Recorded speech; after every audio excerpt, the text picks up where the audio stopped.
আসসালামু আলাইকুম। আমরা আছি মেঘনা নদীতে। মেঘনা নদীতে আমরা বেশ কয়েকটি টোপ ব্যবহার করি। মেঘনা নদীতে কি কি টোপ ব্যবহার করতেছি সেটাই আজকে আপনাদেরকে দেখাবো। প্রথমত লাড্ডু ব্যবহার করি। এই যে কাতল মাছকে উদ্দেশ্য করে লাড্ডু এবং রুই মাছও হয়। পাশাপাশি চার কাটায় সাদা রুটি যেটাকে বলে পাঙ্গাস মাছের জন্য বা অন্যান্য যে কোনো মাছের জন্যই, তবে পাঙ্গাস মাছ বিশেষ করে এই টোপ আকৃষ্ট করে মাছকে। এই যে এই টোপটি দেখা যাইতেছে ক্যামেরাতে। এবং পাশাপাশি রুই মাছের জন্য খুবই একটা কার্যকরী টোপ। ডিম রুটিতে মহুয়া চার বা লেপিং যাই বলি, সেটা দিয়ে মূলত টোপটা কালো কালারের। এটার গ্রান তীব্র, যে কারণে পুঁটি মাছ বলেন, শের পুঁটি বলেন অথবা রুই মাছ বলেন, খুব সহজেই মাছটাকে আকৃষ্ট করে এই টোপ। এবং পাশাপাশি ব্যবহার করতেছি চার কাটা ডিম রুটির লেই টোপ, যেটাকে লাড্ডু শেপ দেওয়া হয়েছে।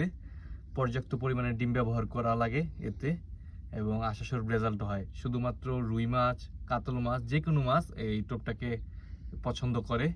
পাশাপাশি ক্যাটফিশ জাতীয় রুই মাছও মাঝে মাঝে খেয়ে বসে। মৃগেল মাছের পছন্দের। পাশাপাশি চিতল মাছ অথবা আইর মাছ কিংবা চিতল আইর অথবা ক্যাটফিশ জাতীয় যে কোনো মাছই এই লুডুসটাকে পছন্দ করে, সেটাও খেলতেছি চার কাটায়। এবং পাশাপাশি আঙ্গুর টোপের টোপও ব্যবহার করতেছি চার কাটায়। এটার মধ্যে ডিম রুটি এবং ছাতু চারটাই ব্যবহার করতেছি, যে কোনো একটাতে টান পাওয়া যাইতে পারে। এবং এটা ছোট যে কোনো মাছেরই পছন্দের একটি টোপ। ইনশাল্লাহ আমরা সবভাবে ট্রাই করতেছি, দেখা যাক কোন টোপে রেজাল্ট পাই। ইনশাল্লাহ আপনাদেরকে তুলে ধরবো সেটাই।